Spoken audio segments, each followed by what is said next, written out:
Bonjour à tous. À l'occasion de ce séminaire annuel POLEC 2024, nous avons voulu mettre en avant le travail des coordinateurs POLEC communaux qui agissent au quotidien pour l'énergie et le climat dans leur commune. Certains de vos collègues coordinateurs vous ont donc préparé un aperçu de leur mission, leurs sources d'inspiration ainsi qu'un de leurs projets. Je vous laisse le découvrir avec eux en images. Bonjour, je m'appelle Sophie Legros, je travaille comme coordinatrice POLEC à la ville de Huy. Bonjour, moi c'est Malo de la commune d'Herbemont en province du Luxembourg. Je suis Tito Damien Agossou, je suis coordinateur POLEC pour la commune d'Ouffet. Bonjour, moi c'est Estelle et je suis la coordinatrice POLEC de la ville de Spa. Salut, donc moi c'est Vincent. Bonjour, je m'appelle Séverine Conreur et je suis coordinatrice POLEC à la commune de Bonvillers. Quelles sont vos sources d'inspiration dans votre quotidien de coordinateur POLEC? Mon inspiration de tous les jours, c'est les collègues, le réseau, les coordinateurs POLEC des autres communes, et puis notre comité de pilotage, et bien sûr les citoyens qui viennent avec leurs questions, leurs interrogations, mais aussi toutes leurs discussions, leurs râleries, et tout ça amène beaucoup de réflexions qui permettent d'affiner les projets. En tant que coordinateur POLEC communal, ce qui me motive, ce qui sont vraiment mes modèles, ce sont tous les scientifiques du climat, de la biodiversité, de la transition énergétique, qui font un travail formidable de vulgarisation des différents enjeux, des différentes crises que nous provoquons et que nous allons devoir faire face, et qui continuent sans relâche à proposer des alternatives, à proposer des solutions, notamment basées sur la nature.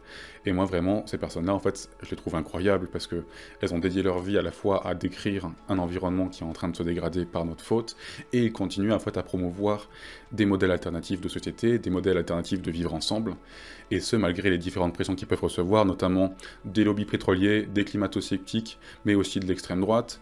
Et ça en fait c'est vraiment, je trouve ça vraiment incroyable que malgré tout ça, malgré toutes ces pressions, ils continuent à vouloir se battre pour qu'on vive dans un monde plus sain environnementalement et socialement et économiquement. Et franchement, moi, ça me motive pour faire des actions au quotidien, même si, voilà, on fait ce qu'on peut. Mais franchement, c'est des personnes incroyables et moi, j'aimerais bien être comme.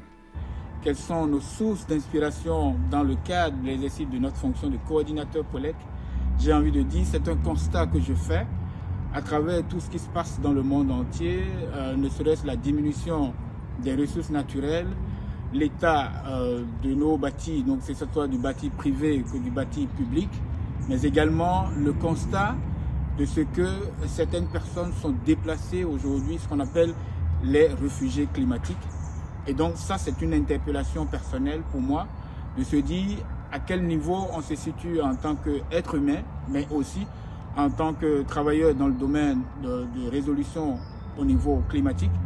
Et je m'interroge tous les jours et je me dis, la source d'inspiration que pourra m'apporter également cette question, c'est d'aller chercher cela dans les faits que je viens d'évoquer en termes de dérèglement climatique. Quelles sont vos sources d'inspiration dans votre quotidien de CPC? Clairement, les autres CPC. Il y a déjà tellement d'autres projets hyper inspirants qui sont réalisés dans d'autres communes que rien que ça, c'est déjà une source énorme. Quelles sont mes sources d'inspiration? Je dirais... Il y a plusieurs choses. Il y a d'abord le réseau Framateam avec les coordinateurs POLEC qui permettent d'avoir quand même pas mal d'infos, mais aussi beaucoup d'acteurs de terrain. Donc je pense notamment aux différents groupes de travail, comme un groupe de travail nature, un groupe de travail sur l'eau, qu'on a ici au niveau de la commune. Mais d'autres sources d'inspiration aussi, fin de compte, j'avoue. LinkedIn, qui me sert quand même pas mal pour pouvoir avoir des informations sur d'autres ASBL comme EcoWall, comme DataGriWall ou justement Datagora. Et au niveau d'autres sources d'inspiration, j'étais parti d'un PAEDC qui existait déjà, donc là ça permettait aussi de l'enrichir. Et dernièrement, donc, c'est aussi ce qui se fait au niveau du coordinateur supracommunal avec les ateliers que l'on fait au niveau du BEP.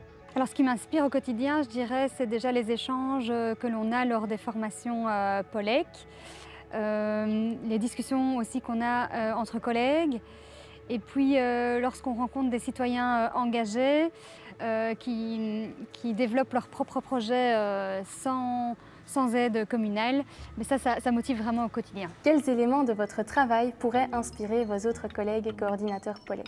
Nous sommes ici au couvent des frères mineurs. Ah oui, le bâti est très ancien et c'est un enjeu important pour atteindre nos objectifs climatiques. L'année dernière, on a fait une animation à destination des propriétaires d'immeubles inoccupés. On a accueilli le Fonds du logement, l'Agence immobilière sociale, l'urbanisme, les finances, afin d'emmener tout le monde vers une dynamique de réhabilitation des immeubles, mais aussi faire connaître toutes les primes qui étaient possibles et accessibles dans ce cadre. Et donc ça, c'est aussi un moyen que je mets en place, c'est de profiter d'une problématique locale pour amener une rénovation, amener à aller un peu plus vers la réalisation de nos objectifs. Je travaille beaucoup aussi avec les collègues qui ont leurs propres projets et qui amènent toujours un ancrage dans leur réalité, des attendus financiers à respecter, des contraintes administratives. Et en général, je remets une couche par-dessus, celle du climat, de l'énergie, de l'adaptation, de la résilience, qui permet de donner une autre couleur au projet de la ville. Ça me permet aussi, à la suite, de communiquer sur ce qu'ils font, de les valoriser dans leur travail, de rapporter après des résultats de ce qu'a donné leur travail. Ça valorise tout le monde en général dans les projets. Je n'ai pas vraiment de conseils ou de méthode miracle pour être un bon coordinateur POLEC.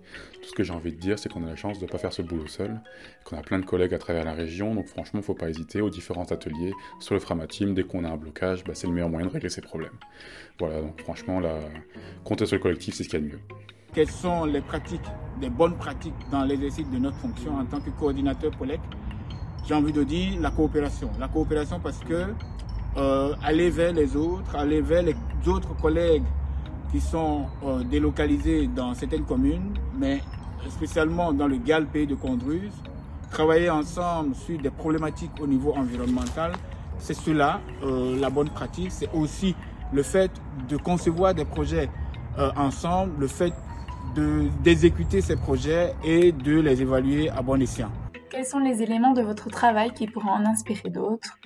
Je dirais de travailler avec d'autres entités du territoire qui réalisent déjà de super chouettes choses et qui peuvent nous aider dans notre travail.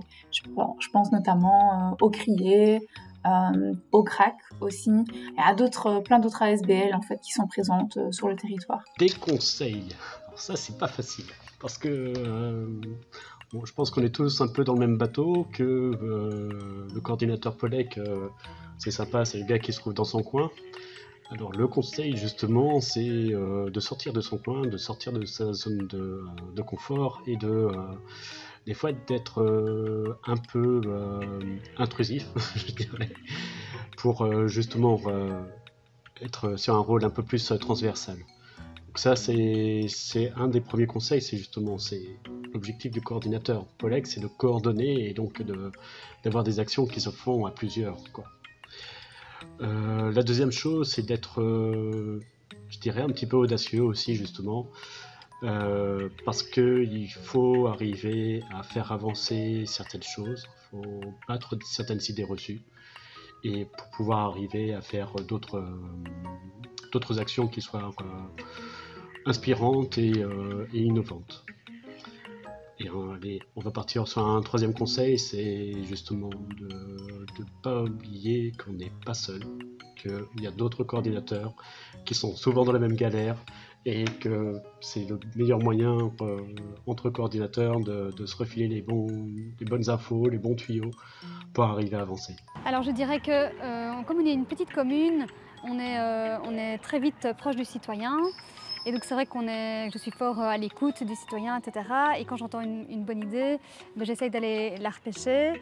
Donc par exemple ici, j'ai entendu qu'il y avait un citoyen qui était récemment pensionné du service OSPW pour les primes. Eh bien, depuis 3 mois, nous faisons des séances d'aide au remplissage des dossiers de candidature pour les primes habitation de la région wallonne. Quel serait le projet auquel vous avez contribué et dont vous êtes particulièrement fier que vous aimeriez partager avec nous? Un projet dont je suis fière, c'est la balade en vélo familiale qu'on a organisée en septembre. L'initiative est venue d'une réflexion entre les communes limitrophes de Huy. On avait tous envie de parler du plan climat de chacune de nos communes et faire un événement qui soit reliant pour la région. Et donc, parti d'une idée folle, on est arrivé à réaliser chacun une affiche avec le même graphisme qui représente un événement qui ont été réalisés tous durant la semaine de la mobilité. Et donc, on a pu profiter de la promotion régionale de la mobilité, d'une animation que tout le monde connaît, et ensuite faire passer un autre message derrière. Et donc, on a réalisé pour cette occasion, en tout cas la ville de Huy, des roll-up. Donc, en voici un derrière moi, mais il y en a eu 3 sur des thèmes différents.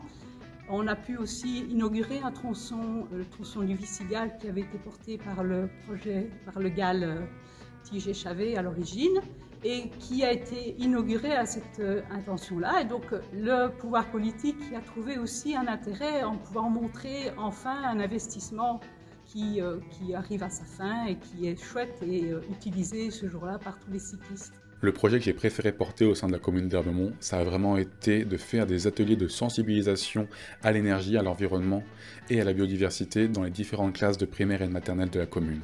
Donc chaque mois, je venais avec un atelier différent, souvent manuel, sur par exemple, qu'est-ce que c'est un isolant, qu'est-ce que c'est un réseau électrique, qu'est-ce que c'est les changements climatiques, comment se forme du pétrole, qu'est-ce que c'est la météo, etc., etc. Et à chaque fois, les enfants étaient super réceptifs, ils sont tous très curieux, ils ont déjà beaucoup de culture environnementale, etc. Ils sont très conscients de ce qui se passe autour d'eux, et à chaque fois, ça a super bien marché. Voilà, donc ça, c'était vraiment une super expérience. Et j'ai aussi créé un jeu qui s'appelle Alimente ta ville, un jeu de société qui peut à la fois marcher avec des adultes comme des enfants, qui a eu beaucoup de retours positifs, où on découvre les différentes sources d'énergie et aussi leurs avantages et inconvénients. Donc c'est un petit jeu qui est super sympa. Donc là aussi, si vous voulez faire de la vulgarisation sur les questions énergétiques et environnementales, n'hésitez pas à l'utiliser. Il sera disponible gratuitement sur le Framateam après cette vidéo. J'ai envie de dire beaucoup d'actions qui ont été mises en place, mais notamment une action que j'ai innové, que j'ai participé à la conception, c'est le tour de l'éco-construction.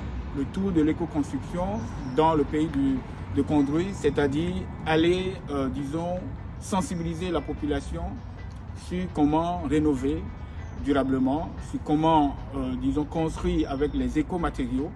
Et c'est l'idée qui m'a été, disons, qui a germé plutôt à l'issue d'un atelier que j'ai participé avec EcoConso, qui est une ASBL qui travaille sur les thématiques liées à l'environnement, mais également la manière de consommer durablement. Et à l'issue de cet atelier, je me suis rapproché de Florian du GAL de pays de Condruy pour voir comment on peut mettre en place une activité dans ce sens-là, le sujet de sensibiliser la population sur comment construire durablement en utilisant les écomatériaux. Un projet énergie-climat dans votre commune auquel vous avez contribué et dont vous êtes fier. Alors c'est quand même difficile d'en choisir que un, parce qu'on a quand même mis en place ces dernières années plusieurs chouettes projets.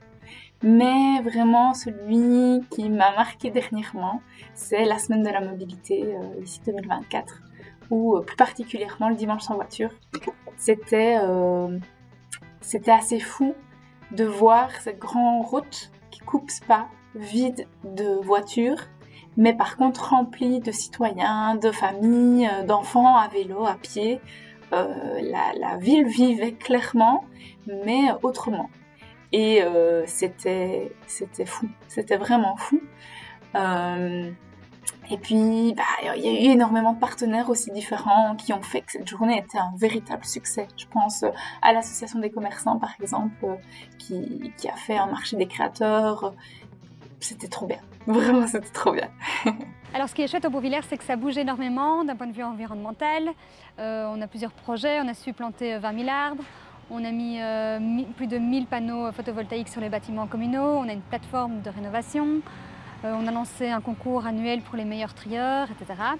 Mais vraiment, le projet qui me tient à cœur, c'est l'implantation d'une borne électrique couplée à une voiture électrique partagée. Moi, au niveau du plan Polec, qu'est-ce que l'on a fait? C'est notamment les creusements de mares, comme on peut voir ici, juste dans le fond du cadre. Et notamment, ces creusements de mares, ils ont été faits sur Rochefort pour justement limiter les ruissellements. Donc, comme on peut le voir ici, cette mare, elle se trouve à un endroit assez particulier parce qu'on se trouve en plein dans une descente ici en barre d'un ballon. Et après, derrière, ça arrive directement sur la ville, comme on peut voir dans le fond au niveau de Rochefort. Donc, c'est une des 70 mares qui ont été creusées. On a encore un permis pour une trentaine de mares. On arrivera à peu près en tout à 100 mares qui ont été faites sur 3 ans, notamment avec Natagora, avec dans le biais d'une convention avec eux, qui a permis de mettre en concertation avec les agriculteurs et aussi avec les différents propriétaires forestiers pour avoir différentes zones. Le premier intérêt, ça reste quand même les ruissellements, pour la limitation des ruissellements. Le deuxième intérêt, c'était pour la préservation de la biodiversité. Et le troisième intérêt aussi, c'était pour l'imitation des sécheresses. Il faut savoir que entre 2019 et 2024, on s'est retrouvé au niveau des étés avec 4 étés avec restriction d'eau parce qu'il n'y avait pas assez d'eau sur Rochefort. Et un été où on a eu les inondations en 2021. Donc c'est là où c'est important pour nous de devoir modifier ceci et s'assurer qu'on n'ait pas plus de dégâts. Et ces mares jouent un rôle quand même en limitant la formation de gros ruissellements, tout simplement en temporisant la vitesse d'écoulement des eaux et du coup, après derrière, adapter le terrain aux inondations. Merci. Nous espérons que ces séquences vous ont, vous aussi, inspiré et fait découvrir comment vos collègues coordinateurs œuvrent pour la politique locale énergie et climat.